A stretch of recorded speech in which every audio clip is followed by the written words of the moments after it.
Tuesday of the fourth week of Lent. A reading from the book of the prophet Ezekiel. The angel brought me, Ezekiel, back to the entrance of the temple of the Lord, and I saw water flowing out from beneath the threshold of the temple toward the east, for the facade of the temple was toward the east. The water flowed down from the right side of the temple, south of the altar. He led me outside by the north gate, and around to the outer gate facing the east, where I saw water trickling from the right side. Then when he had walked off to the east with a measuring cord in his hand, he measured off 1,000 cubits and had me wade through the water, which was ankle deep. He measured off another 1,000 and once more had me wade through the water, which was now knee-deep. Again he measured off 1,000 and had me wade. The water was up to my waist. Once more he measured off 1,000, but there was now a river through which I could not wade, for the water had risen so high it had become a river that could not be crossed except by swimming. He asked me, "Have you seen this, Son of Man?" Then he brought me to the bank of the river, where he had me sit. Along the bank of the river, I saw very many trees on both sides. He said to me, "This water flows into the eastern district, down upon the Arabah, and empties into the sea, the salt waters, which it makes fresh. Wherever the river flows, every sort of living creature that can multiply shall live, and there shall be abundant fish. For wherever this water comes, the sea shall be made fresh. Along both banks of the river, fruit trees of every kind shall grow.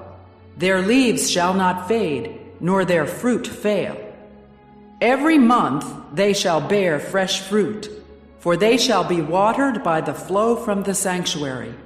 Their fruit shall serve for food, and their leaves for medicine."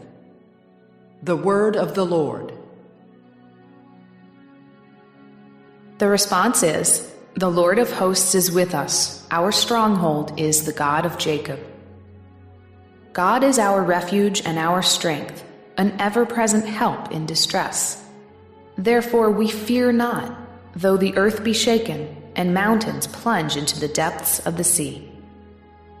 The Lord of hosts is with us. Our stronghold is the God of Jacob.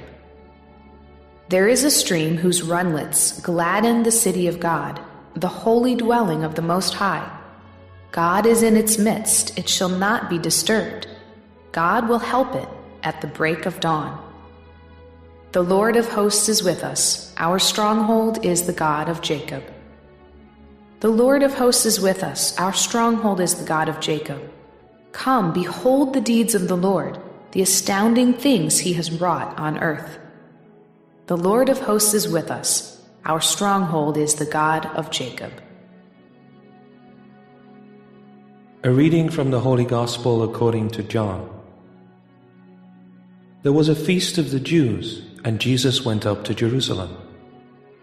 Now there is in Jerusalem at the Sheep Gate a pool called in Hebrew Bethesda, with 5 porticos.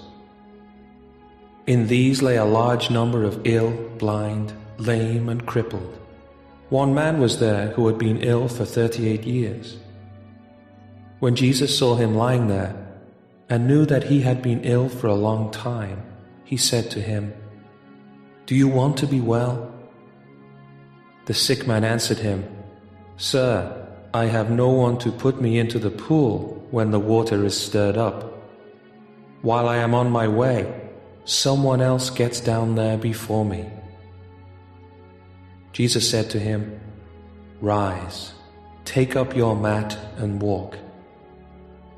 Immediately the man became well, took up his mat, and walked.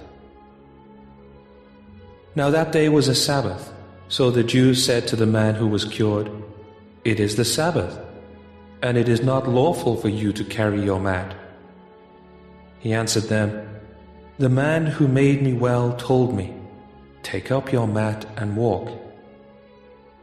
They asked him, "Who is the man who told you, 'Take it up and walk'?" The man who was healed did not know who it was, for Jesus had slipped away, since there was a crowd there. After this, Jesus found him in the temple area and said to him, "Look, you are well. Do not sin anymore, so that nothing worse may happen to you." The man went and told the Jews that Jesus was the one who had made him well. Therefore the Jews began to persecute Jesus, because he did this on the Sabbath. The Gospel of the Lord. The first reading comes from Ezekiel 47, 1-9 and 12. We have to remember that Ezekiel is making this prophecy while he's still in Babylon, and the Temple of Jerusalem has been devastated, destroyed. It doesn't exist. Nevertheless, in this vision, he sees the Temple of Jerusalem restored and the cult being practiced in that temple. He says that the worship of God in the temple will bring vitality to the land. He speaks of it as a river flowing out, which fertilizes the entire land, becomes so powerful that you can't even pass through it. We could call this a river of grace, the gift of the Holy Spirit, and it's a reminder that when we worship, we transform the world. People might not even know consciously that we're praying in church, but there's a spiritual energy, a mystical energy that passes beyond the walls of that building. People can sense the goodness, and certainly when we leave that church, the smile on our face, the peace in our heart transforms the world into which we enter. The Gospel is from John 5, 1-16. This is the story of how Jesus heals the paralytic at the pool of Bethsaida. Now, the pool of Bethsaida is called a pool of 5 porticos, and archaeologists couldn't find it in Jerusalem, so many of them proposed that this was just a story, it never happened. Well, after World War II, they did find a pool of 5 porticos. There are 4 colonnades around the pool and 1 through the middle to separate the part for women and the part for men. Furthermore, this pool was associated with healing. Right next door to this pool, they found a temple to the pagan god of healing, Asclepius. And why would the pagans have built that temple there if the pool were not associated with healing? So everything that we know about this pool fits. There's a paralytic man there 38 years. When the angel stirs up the water, you're supposed to jump in. He has no one to throw him in, so he's never been healed. Jesus asked the man, "Do you want to be healed?" And that almost sounds like a dumb question. He's been there 38 years. Of course he wants to be healed, but maybe he doesn't. Maybe because he's been ill that long and he's so used to it, he doesn't even know what being well would mean. And so Jesus has to challenge him and say, are you ready to be something different? Are you ready for a new stage in your life? And the man says yes, and he's healed. He carries away his mat, and because he was healed on the Sabbath, which wasn't allowed, the man wasn't facing death. Remember, you can only heal someone if they're at the point of death. Because he's carrying that mat, then work has been done on the Sabbath, and the Pharisees object to it. Notice the cynicism of that. Jesus has done good on the Sabbath.